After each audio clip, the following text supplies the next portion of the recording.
So this is the demo of the digital locker. So we have simulated using a LCD and a membrane keypad. So the code is like 2025 and then you have to press hash to enter.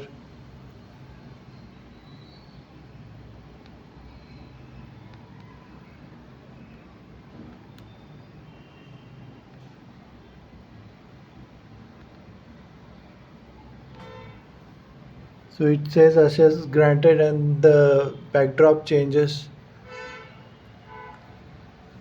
And if you press the asterisk it will clear the code, whatever the previous code that has been entered. And if you enter a wrong code like 2026,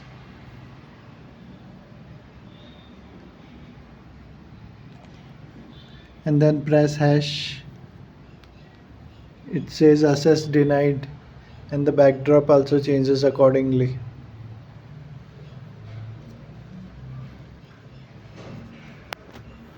So here we are initializing the hardware, and this is the code to reset the LCD, and this is the code to like check for user code, and this is the main loop where we are like checking the keys and doing the appropriate actions.